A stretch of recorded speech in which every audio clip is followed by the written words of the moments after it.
Good morning, everybody, and welcome to this webinar on shoppers in a post-COVID world. At this stage of the game, we don't know when that post-COVID world is going to be, and for those of you that are based down in Victoria, our thoughts are certainly with you at this time. But yeah, we hope that that post-COVID world is going to be with us sooner than later. I'd just like to introduce myself. My name is Peter Wilson.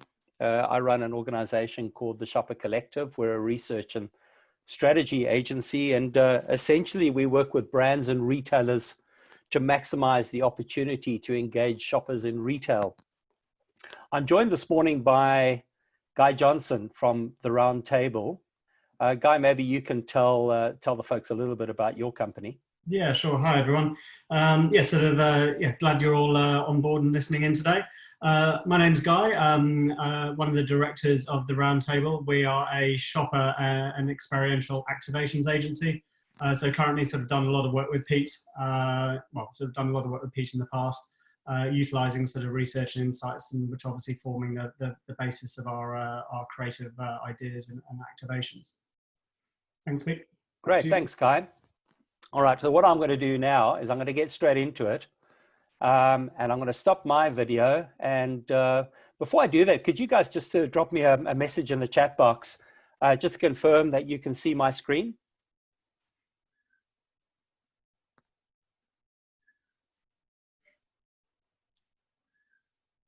Yeah, that looks good. That's brilliant. Thanks, Mel. Excellent. So we'll get into it. I'm just going to switch my video off here for a moment. Excellent. Okay, so shoppers in a post-COVID world. Let me just sort of give you a bit of context to what we're going to be doing this morning. I'm going to be taking you through what we've learned from this research, and we're going to be comparing sort of the pre-COVID world to what we're currently experiencing. What are the trends we've picked up? What have respondents told us? And then I'm going to be handing the reins over to Guy, who will be taking you through some predictions post-COVID, and then summarizing everything up at the end. He's got a wonderful single slide that really kind of brings everything that we share with you today down into a single page summary. So a little bit about the research that we've done and why we did the research. Essentially what happened was that Guy and I were having a conversation some months ago, and we felt that we really needed to understand how shopper buying behavior had changed over this time. We've been exposed to numbers of different webinars like this, but most of them had really kind of focused on kind of looking at quantitative data that the businesses that were hosting these webinars already owned. And we felt that we needed a little bit more of a deep dive to understand how Australian shoppers were really feeling about shopping in this COVID world, but also how their behaviors had changed.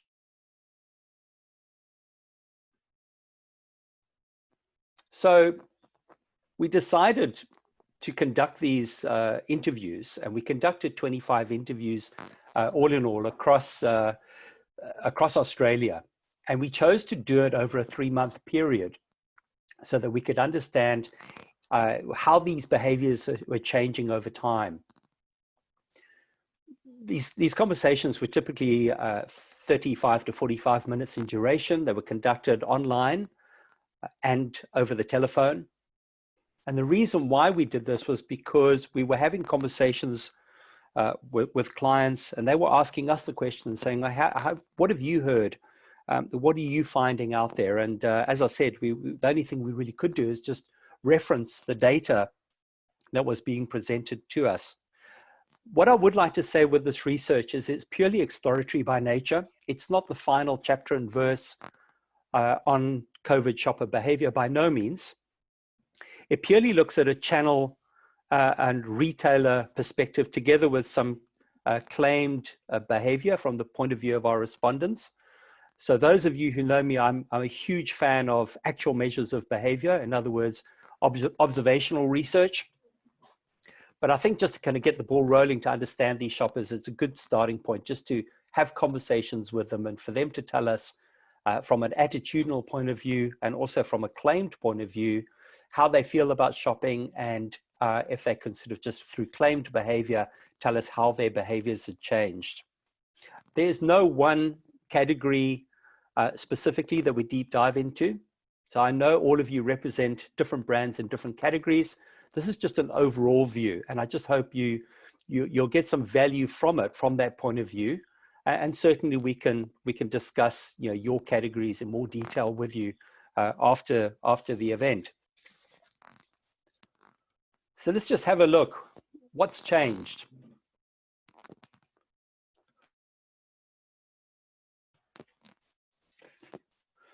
Excuse me. To start off with, what we've seen is we've moved from smaller baskets and more frequent shops to bigger trolleys less often. Now, coming out of the GFC, we noticed, for those of you who can cast your mind that far ago, sort of 2008, 2009, we noticed some interesting changes in behavior then. And some of those behaviors are now repeating themselves in terms of what we're currently experiencing. So leading up to this COVID-19 phase that we're in, we saw smaller baskets, more frequent shops, daily shops for many, and in fact, multi-daily shops or multiple shops in a day for some.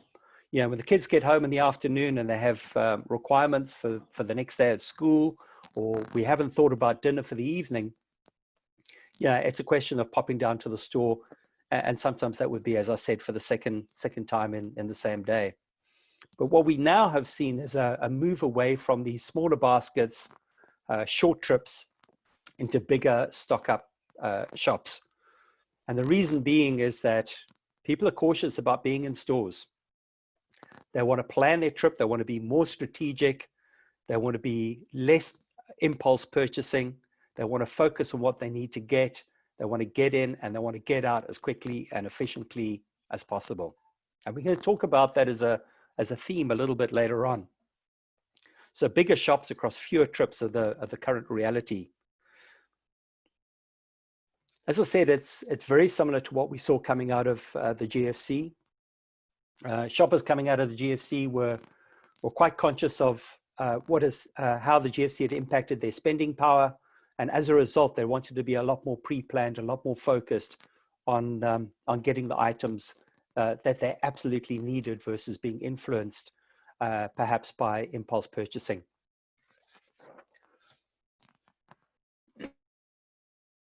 So having a look at the changing roles and responsibilities, who's doing the shopping in the household after all? Traditionally, or if I say traditionally, sort of leading up to this period of time, it's essentially been a family affair. It's largely driven by, and forgive the stereotype, but it's been driven by the mum in the household. She's in charge of household purchase decision-making, but then ably assisted and supported by her spouse. And perhaps in what respondents told us, where there's older children in the household, they're also certainly helping out. What we're now finding, however, is the role of visiting the store is focusing on one person in the household. That reduces the risk of infection, coming into contact with people that perhaps COVID infected, and it keeps the family safe. It reduces the risk, as I said. And I want to build on that by saying what it does do is it does reduce the risk for those who perhaps experience respiratory problems, who have a history of asthma, any of medical conditions that could be negatively impacted by a visit to the store. So we've gone from multiple people in the household conducting the shopping now to one designated person, and that person consistently is conducting the shopping for the family.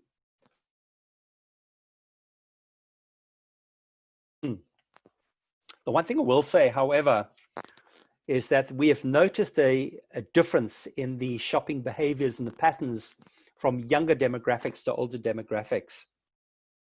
In fact, the younger demographics, they seem to be increasing the number of their shopping trips. These are people that are living on their own, or perhaps even in a shared household.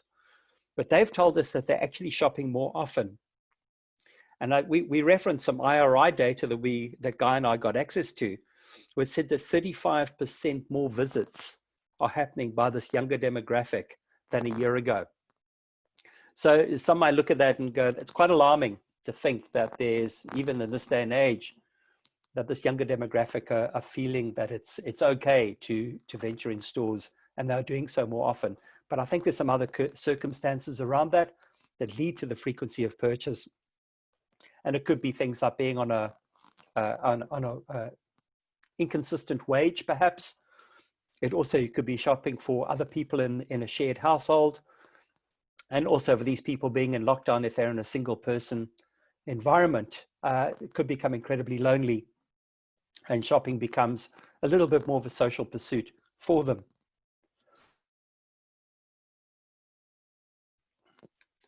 So we have a look at the repertoire of shops that are being visited. Traditionally, we've seen very much a repertoire of 2-3 stores. We've seen shoppers, shopping across that repertoire, largely on autopilot. The autopilot is driven by things like Coles and Woolworths are your primaries. Aldi is great for value. As one respondent told us, they are undoubtedly cheaper for the basics. However, when it comes to the broader shop, where you're looking for more than just the basics, that's when the two big grocery retailers find their strong ground. And as one respondent said to us, can I get it all at Aldi? If the answer is no, I go to Coles. So when it comes to those perhaps unusual items, the spices, or perhaps the Asian greens, these are the things that are determining that our shoppers are moving to the two big grocery accounts. IGA, Foodland, and Richie's were mentioned in our research as being destinations, however, for top-up shops. So how's that all changed in this new world that we're living in? Well, what we are picking up is that small retailers are coming into play. The green grocer down the road, the local butcher. And the reasons for this are multiple.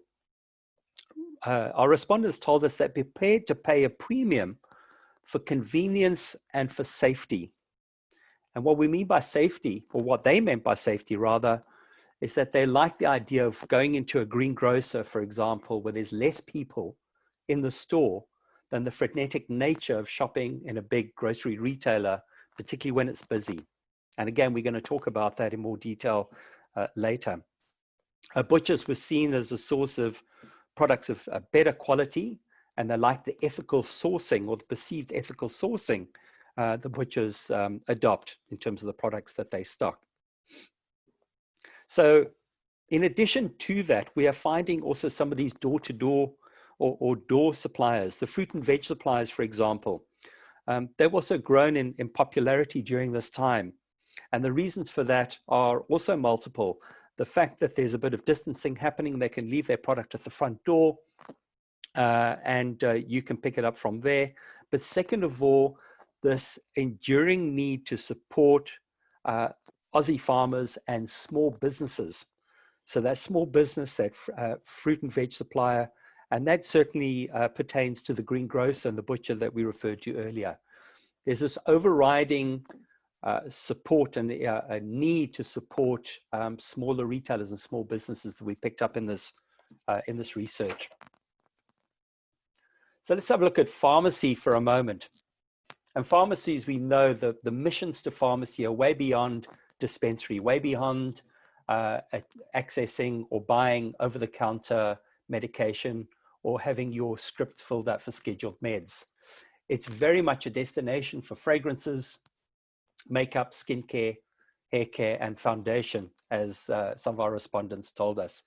In fact, one of our respondents said, I can easily spend $150 in there. I go in there wanting one thing and I end up buying 10 things. So it's very much a destination for those categories and has become renowned for that. Before we move on and having a look at present day, the other thing that's quite interesting that came out of the research was the comparison between, if we can call them the corporate pharmacies and the independents, you know, the pharmacist-owned pharmacies, and that there was a distinction on the quality of advice that our respondents received from the independent pharmacies. They felt that it was far superior to that being received from the corporate pharmacies. So as we move over to kind of present day and the role that pharmacies play, we can see they're playing a more formidable role in our channel repertoire. And this is largely born out of the fact that grocery was experiencing huge amounts of stockouts across categories that are traditionally stocked in pharmacy. So hand sanitizer, toilet rolls, products like that, then prompted these, our respondents, the shoppers, to venture into pharmacy to stock up on those items, if indeed they were available. We've also seen that this destination for beauty has certainly been emphasized through COVID, and we make mention there of at-home beauty. Shoppers or respondents telling us that they've got quite a good range in pharmacy when it comes to things like we reference here, DIY home coloring kits. Now, I may not have the right terminology to reference that particular subcategory of hair care, but this is what our respondents referenced. And I make reference here to L'Oreal for good reason. And then these pictures you see in front of you, this is a campaign that in which they feature Eva Longoria from the days of Desperate Housewives, if you can think that far ago. She's a brand ambassador for L'Oreal, and she's been quite present on kind of ATL communication, on digital, endorsing their home coloring kits. Now, what L'Oreal have done is they've actually moved marketing spend from other categories, and they've invested heavily in some of these at-home DIY categories, if I can call them that. So they've moved money out of lipstick, for example. And you may wonder to yourself, well, why lipstick? Surely that's a daily staple for women in Australia. And the reason being globally, and certainly down in Victoria right now, is that people are forced to wear masks. So that wonderful lipstick that you've bought doesn't feature prominently in your day-to-day appearance. So therefore, that budget is now being spent in areas that where shoppers and where the market is actually looking. And at home is where it's at, because there was a long time, and I guess in Victoria's case, that's come back into play now, is that women do not want to go to hairdressers when we're dealing with this issue that we're dealing with at the moment. So therefore, the need to do your home coloring. When it comes to liquor, traditionally we've seen liquor kind of mirroring grocery in many respects. So supermarket adjacent stores, the smaller formats, certainly catering for imminent consumption. So the chillers in those smaller format stores is where the action is, particularly for white wine and beers, because shoppers want to take them straight home and consume them.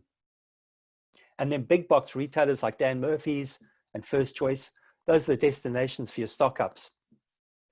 And I think the overriding need there is all about convenience. Convenience for imminent consumption, convenience in terms of stocking up, ease of accessibility, ease of navigation in the store to find the products that you like. And as I said, that kind of mirrors grocery, with smaller formats very much being designed and catering for imminent consumption, where bigger formats very much there for the weekly stock up shop. We've also seen this healthy balance between off-prem and on-prem leading up to COVID-19. In fact, many of our clients were requiring us to focus more on on-premise than we have done ever before, because of the ever-increasing role of on-prem in influencing brand selection in off-prem. So we move now to what has changed in COVID. And we've seen this transition from on-prem to off-prem quite naturally because the pubs have been closed, pubs and restaurants. We've seen an increase in consumption. Our respondents have told us that their consumption certainly has increased during lockdown. We've seen more impulse consumption. And if I can just draw your attention to that quote at the bottom of the slide, we grab a six-pack to have for lunch. We're working from home, so why not? So that's a young millennial living in a shared house, 3-4 people in the house. They will go and buy a six-pack of beer and they will have it with their lunch. Now, it's not implying any form of binge drinking. This is just about having a beer with lunch while they're working, in fact. So it's kind of mirroring the European trends that we know so well, where people in Europe will break for lunch and enjoy a glass of wine with lunch. In fact, I worked for a multinational many years ago, and I remember visiting their offices in France, and they, in the staff canteen, they were, wine was easily accessible to enjoy with their lunch. And I see some of that coming through in these themes of how people are consuming alcohol during lockdown. We've also seen, again, a large amount of support for the local small craft breweries, the distilleries and the wineries. The wine clubs seem to be doing well, and a lot of mentions for wine clubs in our research. Naked Wines in New South Wales, they've reported some good results during this time, I'm told. So it's very much a focus on buying direct and drinking at home. So buying direct from the small breweries and taking it home to enjoy. When it comes to online, we've definitely noticed an increase in the openness and acceptance for online as a channel across demographics. And when I talk demographics, I'm specifically referring to age. So, older Australian shoppers adopting online as a channel. Grocery in the online context was seen to be less reliable, and that is as a result of not being sure of what would arrive. Just remembering that groceries were dealing with this terrible challenge of stockouts, alarmist shopping that was taking place. So if you ordered certain products, you couldn't be assured that those products would arrive.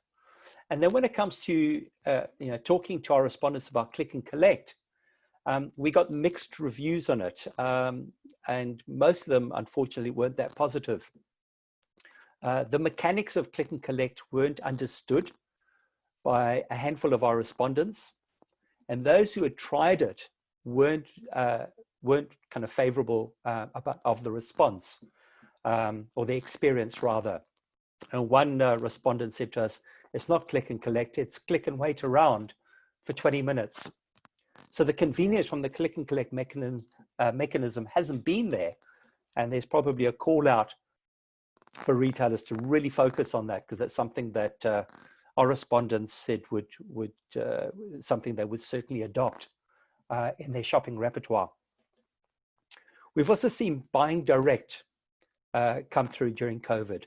And this is buying direct with the brands. One brand, for example, that was mentioned was Nashio.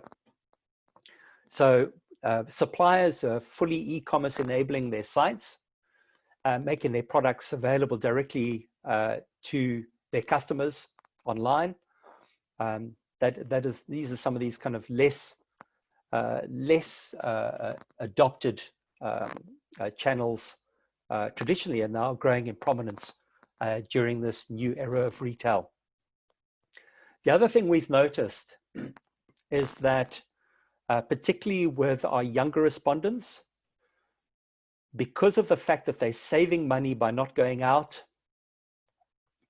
they've got higher kind of disposable share of income, and that is being focused on vehicles like Instagram stories. So what they're doing is they're browsing their favorite social platforms, and through mechanisms like Instagram stories, they're able to buy directly in that environment. So that was mentioned. Now, if you consider that Instagram stories was launched not too long ago, that the whole COVID-19 lockdown thing has actually positively impacted and promoted the adoption of these kind of less traditional means of shopping for brands. So just going back to this first point about this increased openness and acceptance for online as a channel, I was really interested in this quote from McKinsey through their Consumer Insights Pulse survey. They say 75% of Gen Xers have shopped online for non-food products in the past 2 weeks. This is in May 2020. And of those, more than 40% are shopping more in the wake of the pandemic. So it's not that they're shopping more as we saw earlier with younger people shopping in store more. These are people that are shopping more online in the wake of the pandemic. So you can see the impact that COVID-19 has had on these older shoppers, the Gen Xers, as they adopt this as a channel. So it's quite nice to see some of these external sources that we reference, that they clearly validate what our respondents have been telling us. So let's have a look quickly at kind of the shopper mindsets and what has really changed. What are the things that we've noticed about our shoppers in store? And the first thing is that shopping is now stressful.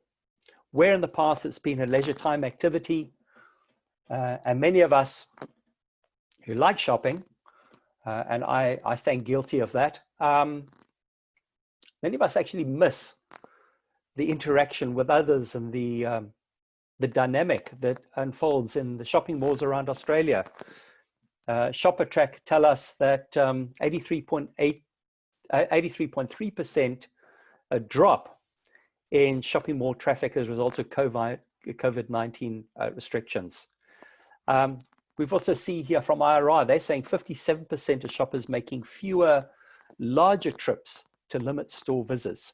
Again, that's what our respondents have told us. What we're picking up is that shopping for our respondents will seem to be very much a stressful pursuit from the point of view that when you approach the store, you've got someone holding a bottle of hand sanitizer, and you feel compelled to actually have it, even though you've just put some on before you visited the store. You have your temperature taken in many stores before you enter. You endure the queues outside some stores before you're allowed in. So these are quite stressful things. And then once you've crossed the lease line into the store, then you're encountering people that are perhaps not adopting social distancing measures. And that also creates a certain amount of angst among shoppers. Then you have the glass screens around the checkouts. And again, it's just at an underlying psychological level. These things are constant reminders of the age in which we are currently living in. Now, whilst our respondents said to us that these are all necessary, and they applaud the retailers for taking these strong measures, the actual process of going shopping has become increasingly stressful. Now, the one thing I do want to mention here is we got a couple of mentions for Woolworths and how they responded to COVID-19, how quickly they responded with communication, and that communication coming directly from Brad Banducci, CEO of Woolworths himself. In fact, one respondent told us that she had mentioned to her husband that she has more meaningful communication from Brad Banducci than she has from him. So it's quite interesting to see how that was appreciated, how open, transparent Woolies have been, keeping people up to date as to what's going on in their store, and giving shoppers every reassurance that it's a safe environment in which to shop. I noticed just last week there was some communication around Woolworths releasing an app. I think it was Woolworths releasing an app in which you can actually measure traffic counts, so you can decide when you choose to visit the store. So what we're finding too is that during this time, shoppers are choosing to identify those shoulder trading periods to go shopping. So wherever possible, because we're all working from home, or many of us are, certainly we have the luxury to be able to visit the store on a Tuesday morning versus visiting at 4:30, 5 o'clock in the afternoon. So I'm just going to move it up a little bit, just a little bit behind time. COVID shopping, hygienic shopping rather, during COVID. Seen an increase in the use of personal PPE products in the shops. That's personal protective equipment. We've noticed, as I said earlier, less people doing the shopping. And there's also a growing concern for the elderly and people with respiratory conditions. And to take it a step further, concern for the family. Remember, we mentioned one person doing the shopping for the family. We had one respondent who said, when I'm finished doing the shopping, I'll get straight home, I'll jump in the shower, and I'll wash my clothes. So that's how seriously these shoppers are taking it, apart from just nominating one person to do the shopping. So just quickly, some COVID themes that we've picked up on. Experimental cooking has been certainly a prominent theme. With us being sort of locked down at home, it's a time for family to come together, enjoy meal times, and it's also about creating meals with the family. So for the singles, living in a shared house, it's about housemates taking turns to cook different recipes from cookbooks. We've seen online suggestions through some of the celebrity chefs setting up their Instagram accounts and sharing recipes. We've had private WhatsApp cooking groups being established so that these singles can compare recipes with each other.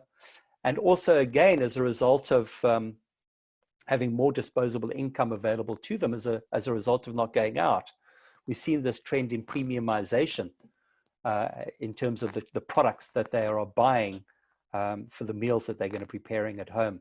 For families, it's all about engaging kids and including them in the kitchen. We did, however, see that the baking trend peaked. And the reason for this, our respondents told us, is they were concerned about how many sugary treats they were feeding their kids during this time.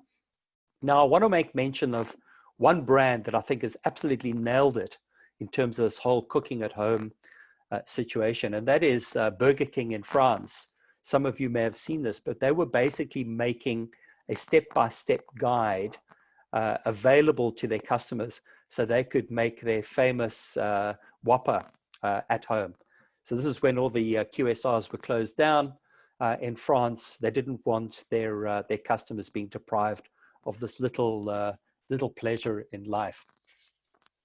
We've also seen what we call creature comforts, and this plays on the whole cocooning theme. Meals being prepped at home. We've seen Jamie Oliver, a great example of how he's engaged his wife and kids to play a role in his cooking show.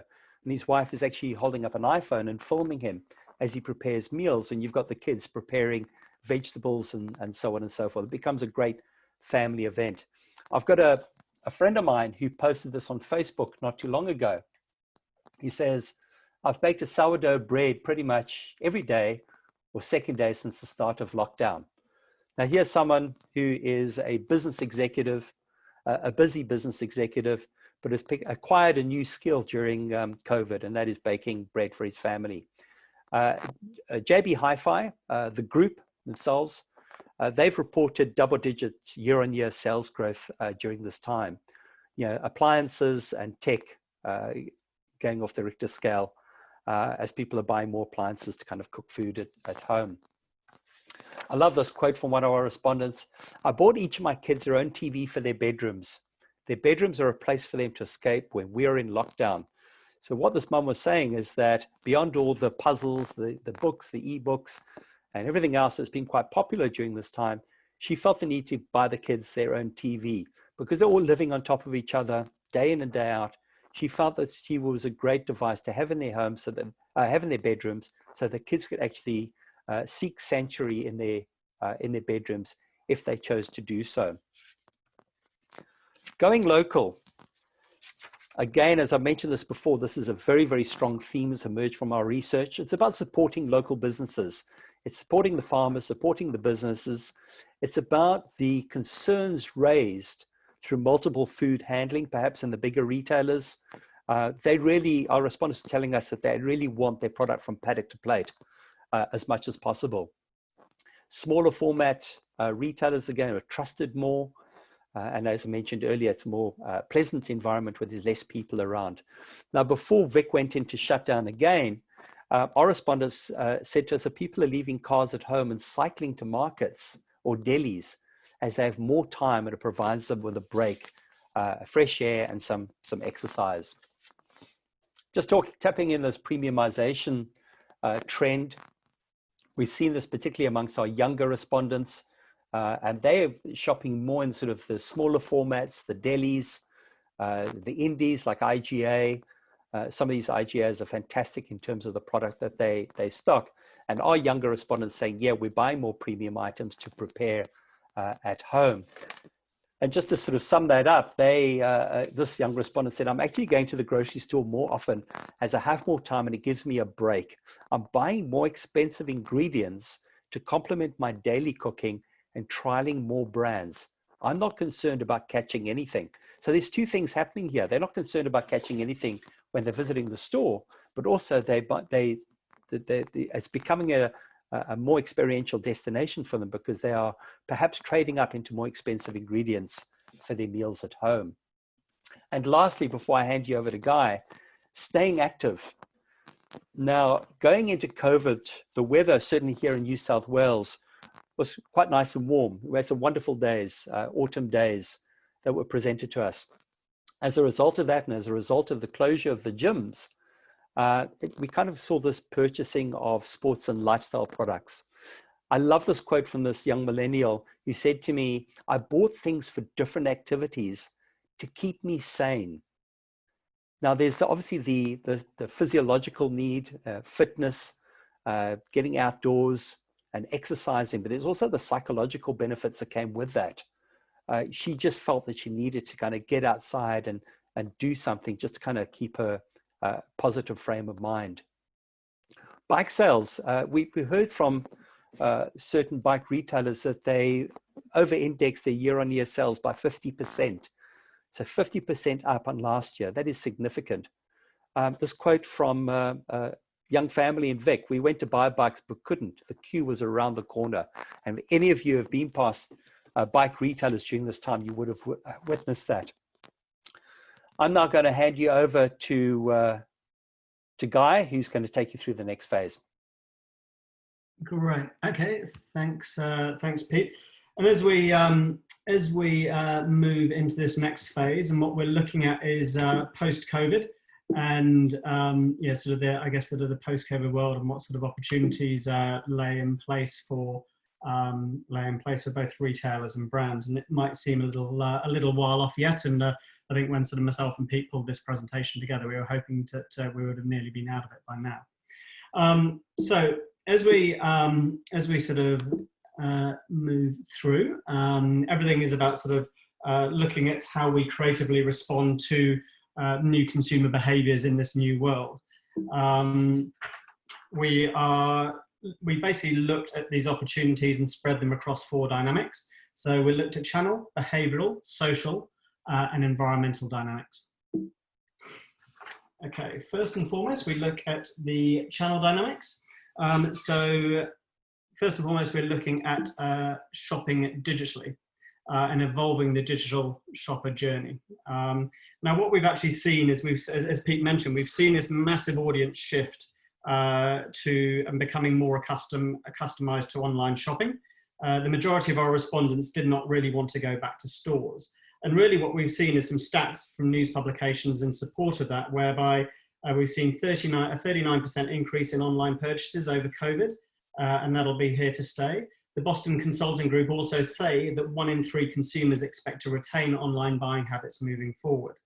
Australia Post have also seen an 80% increase in trade versus last year. And also we've seen a 37% reduction of shoppers actually wanting face-to-face contact in store. So there is this need to evolve in our online journeys, both from a brand and retailer perspective, to accommodate the increased propensity to adopt online at both a national and local level. Online has been fast-tracked. I mean, it was growing anyway, but it certainly has been fast-tracked in this country, and we'll see that continue to grow at an exponential rate. And everything that was confirmed by our research findings with this continual adoption in search for businesses that offer a flexible and seamless online experience and also delivery. Some examples that we've shown you on the page there, from both a national and local level. So Best Buy in the US have evolved their shopper journey to curbside pickup. So you can actually order online, pitch up in the car park, and receive your goods delivered directly to your car without actually needing to come into contact with anyone. From a brand level, on a national level, this is Heinz in the UK that have done Heinz to Home. So they've actually circumnavigated retailers and actually started to doing direct deliveries of everything from their sort of baby formulas, baby food, canned goods. You can even buy gifts on there as well, which has been really interesting to see how a brand has adopted that. Platypus, so the Accent Group, owner of Platypus Athlete's Foot, their online traffic has increased so much that they've had to build additional dark stores to aid their fulfillment and maintain delivery schedules. On a local level, into the booze front, Boozy, so a direct competitor to Jimmy Brings, will deliver cold booze to your door within an hour. And that's something that the team there at Boozy have seen some massive growth during COVID with the on-premise being shut off. Something that we've sort of come from our respondents has been that deliveries have been a bit of hopscotch and a bit of a hassle. People like to would love to obviously receive same-day delivery, and what we've seen there is from a local farm producer up here on the Sunshine Coast, they will actually deliver farm produce delivered to your door if you order before 10 a.m. on the same day. From a national level, Woolies are obviously sort of trying. They've got their delivery unlimited, but that's obviously bound by a $100 limit on each purchase. And our respondents have continually said it would be great to get online deliveries in smaller batches, in smaller basket sizes. We all obviously all know that comes with its challenges from efficiencies and a costing perspective.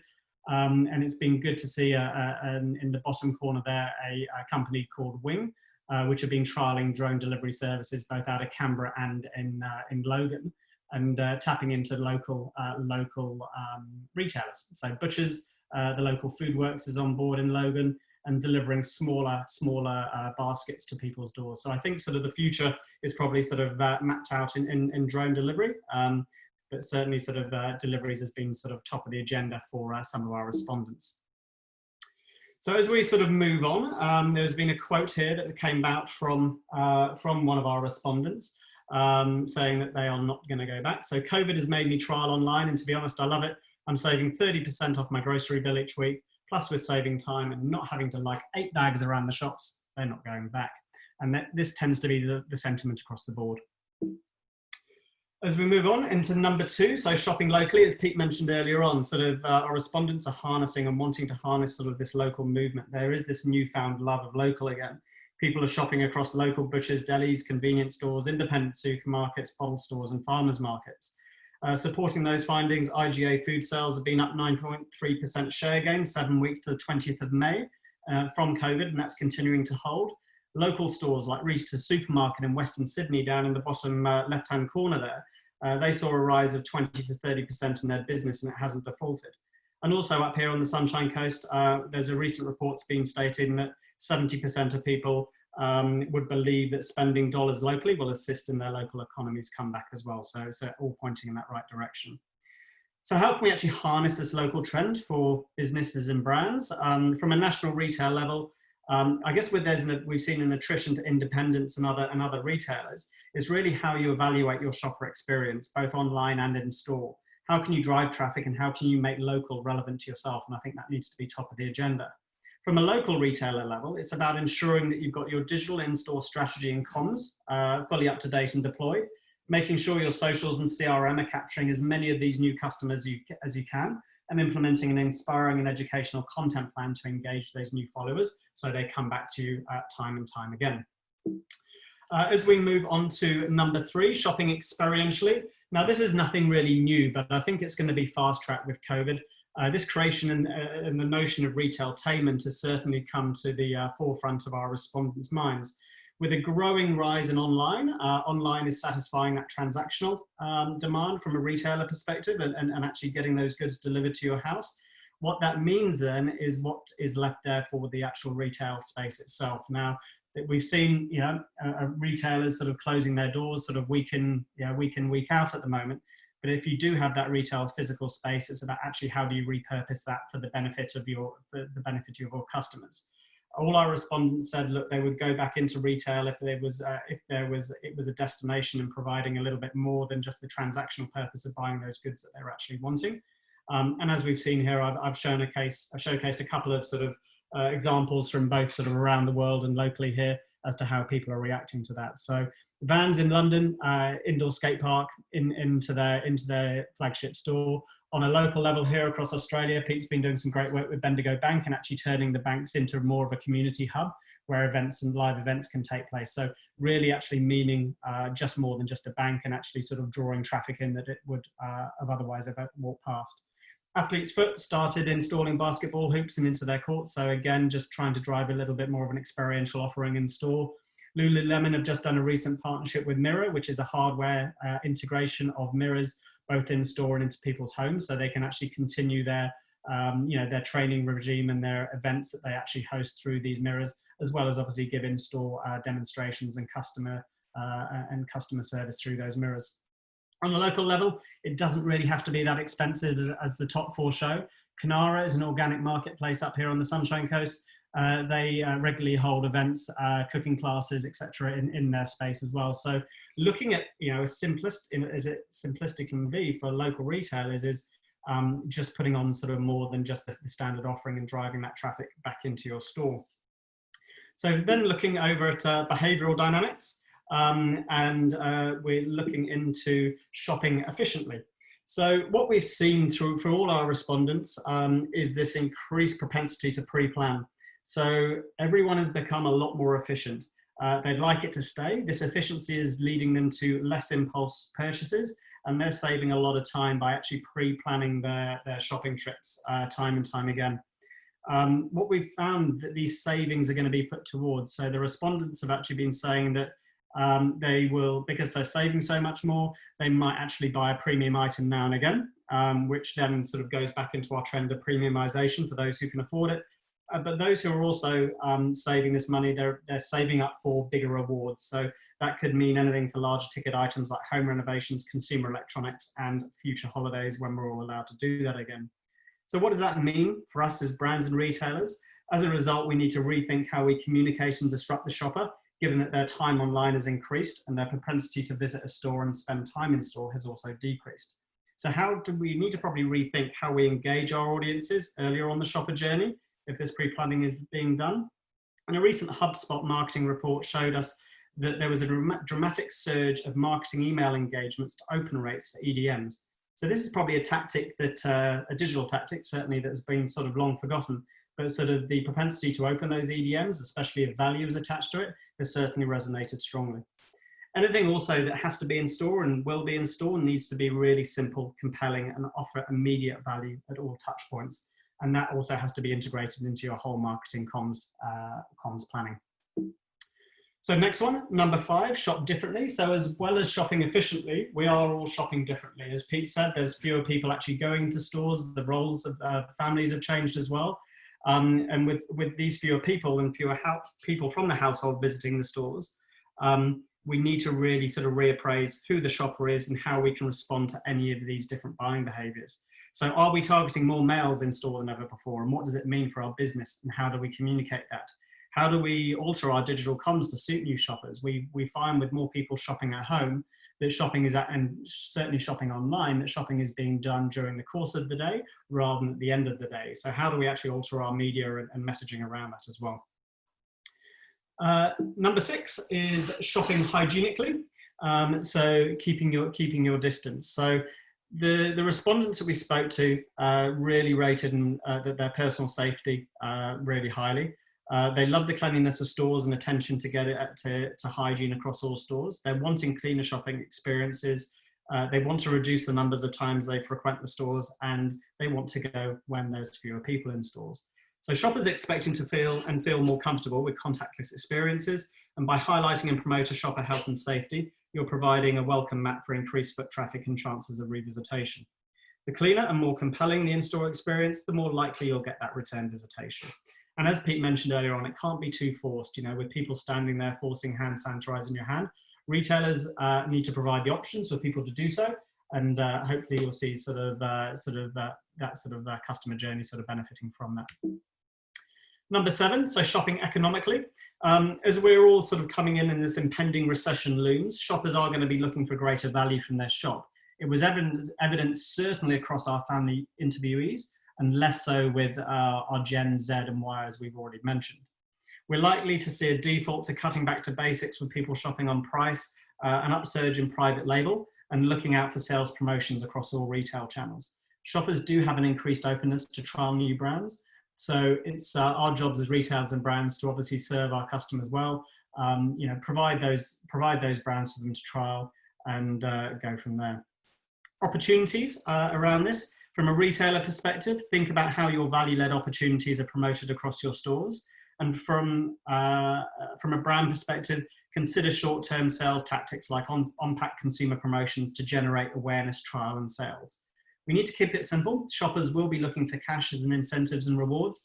I've got a photo up there an image up there of Cadbury. Cash is going to be king during this time. People aren't looking for travel incentives or anything else like that. It's really just keeping it basic. Also, from a brand perspective, consider how value can be communicated to your target audience directly as well. Great example here from The Other Side Brewing, where it is a value-led proposition and offering direct-to-door deliveries as well. So yes, they're available in retail, but they've also opened up a direct-to-consumer portal and offering craft beer at a low cost there. On to social dynamics and number 8, so shopping socially. So we've all seen this reprioritization of what matters. COVID has made us all slow down, take a step back from the hecticness of day-to-day life and made us more socially aware. It's allowed us to reprioritize what's best for us and our families, and it's this trend in going back to basics. So there's more time at home with the family, more home cooking, more home improvement, more community support through the shop local movement, and a release of material possessions. What does it mean for us? So if we can focus on our efforts on how to build this on this socially responsive trend and facilitate shoppers' needs to be more socially connected as families and with their communities. Any socially responsive business will engender trust and strengthen support. And there's a nice example there from Heinz in the US, whereby, with the hospitality trade going out, Heinz have stepped in and said, okay, well, we'll now start to offer you grants. You've supported us and buying all our Heinz products for so many years. It's now our turn to turn and follow you and offering $2,000 donations to the hospitality industry, which has been really good to see. On to number 9 and shopping Aussie. So from recent reports by Australian Made, there's 4 times as many shoppers are looking for those Australian Made produce and products than before, and that was from pre-COVID. Shoppers don't mind international ownership. They're more concerned about their products and produce that has been made in their own backyard from local ingredients. So from a retailer perspective, look to support your local regional Aussie brands as much as you can do. And from a brand perspective, look to adopt ways of Australianizing your products where possible. So is there, for example, a way that you can innovate with Aussie regional or state influenced products? The A2 Milk Company, this was literally taken yesterday and really played into the hands of this presentation, and certainly the research that we've done was these big neck tags and shelf wobblers in the local Coles saying that they're 100% Australian owned farms. So again, really supporting that Australian made sentiment. So as well as shopping Aussie and wanting everything Aussie and local, we drilled down further into that and shopping regionally and the power of provenance. So what we've seen here is an overriding sentiment from our interviewees to support local communities, local growers, local farmers, and it would be prudent for retailers and brands to take that and actually work with this. From an opportunity perspective, from a retailer perspective, it's bringing in more local provenance into your stores and retail offering, and thinking about how you communicate the localness to your shoppers. As we can see here, here's an image on the top with eggs in a supermarket in Germany, where they've actually said that the eggs have only travelled 5.28 kilometres to the store from the farm. And again, from the Sunshine Coast, Fresh Box Organics, a local delivery service, is really promoting the local growers, and they will deliver from local farmers to your door within a couple of days. Nearly there. So number 11, the penultimate one, shopping occasion. So with everyone staying at home and with sort of this increased focus back in on sort of the family, people have found a new love for making things simpler with their friends and families. So with this time, more time being spent at home, shoppers are on the lookout for any at-home inspiration. And this is one for both retailers and brands to harness. Opportunities here, so the meal boxes have sort of started to kick in. There could be a lovely opportunity to do international meal boxes whereby the retailers, for example, provide a Spanish night with a Spanish meal kit and education on that country for families to indulge in and purchase. From a brand perspective, we've seen some a good campaign here by El Del Peso, who's incorporated a spinner wheel into their kits to promote sort of family game times over dinner as well. And that's something that we have seen and resonated through our respondents. And finally, coming on to environmental and our 12th, I guess, opportunity. So COVID-19 is a chance to reset our environmental future, and this has been sort of loud and clear through all of our respondents. So number 12 is shop consciously and considering planet Earth. I think we've all seen the impact that COVID's had on our societies and ecosystems, and also how quickly our precious planet can recover. From the clearing of waterways in Venice to the smoke-filled skies in India, and people can actually now see Mount Everest from their homes in Nepal. So there's been this massive realization that the environment can actually be cleaned up probably a lot quicker than we actually think.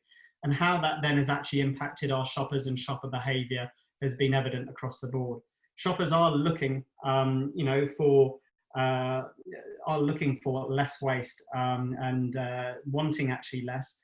And sort of COVID's given us time to actually sort of reflect on that and time to research the brands that we're actually buying. An opportunity or various opportunities here is going to be focusing on sustainability or carbon footprints and environmental impact, and that will also build affinity with shoppers, and providing tools and products that aid shoppers to waste less and instantly gratify their purchase. And there's a really nice recent example here from Woolies, who have migrated from their plastic packaging into recycled cardboard for their fruit as well. So that's something that we've actually seen sort of in stores recently. A really lovely quote to end this off. It was, "Forget about Earth Hour, how about Earth Week, or even month, once a year? It's a chance for us all to stop, recalibrate, and move forwards again." So this sentiment of actually getting back on track with climate control and how our shopping behaviour actually can participate towards that as well, that has been evident throughout. So in summary, we have our 12 insights out of isolation, looking towards the future, whenever that future may be, and we can start getting back to a degree of a normality. I think we're going to all be having to wait for a vaccine to kick in, before we actually sort of get back to that normality. But so these are the 12 sort of insights that we've actually sort of picked up on and lessons moving forward. So hopefully that has been insightful for you. As I said, look, we've covered a broad range of categories there. Hopefully you've actually picked up something that has potentially sort of sparked a thought in you, and you can take some of this away from this session today.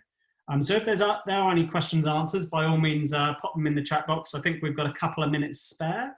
So myself and Pete will be more than happy to answer those. And otherwise, thank you for listening, and have a wonderful day. Thank you, Guy. Just want to see if there's any questions that come through. I'm just going to have a look here. Excellent. Thank you, Mel.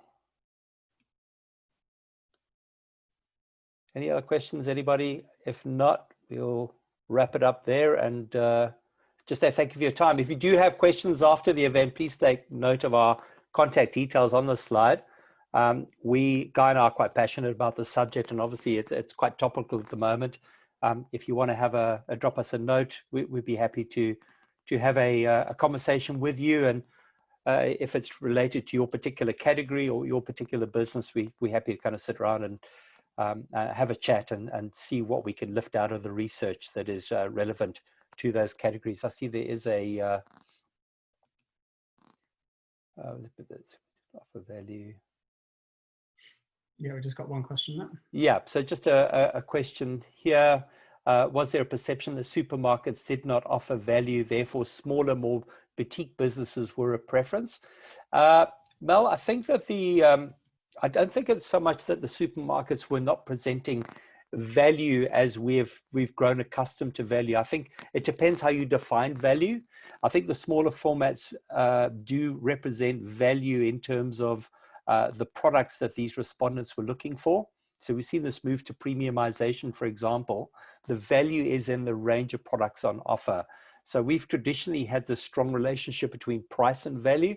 I think the whole question of value is being redefined. We also saw it with the smaller format grocery retailers, the greengrocer, for example, or the butcher. The value is in what they're offering, both from an in-store experience and also for the products that they offer. So, we spoke about ethically sourced products for the butcher. From a greengrocer's point of view, it was a better shopping experience if you're concerned about having people around you. So value, you're sort of looking at a slightly more premium price if you typically shopping at a greengrocer, but the value exchange is in the number of people that are in the store and the products that are on offer. Guy, please comment on any of these. No. As we go along. You answered that perfectly. That's all good. Seeing that too in our industry. Yeah, Mel, I absolutely 100%. But as I said, I think just to sort of sum up that response, I think that as a result of COVID-19, as a result of some of the trends, and certainly some of the outtakes that Guy has shared with you, I definitely feel that the value equation has changed quite considerably as a result of the circumstances within which we currently find ourselves. Yeah, great. Yeah, no more questions. So we can potentially wrap up, Pete. Great.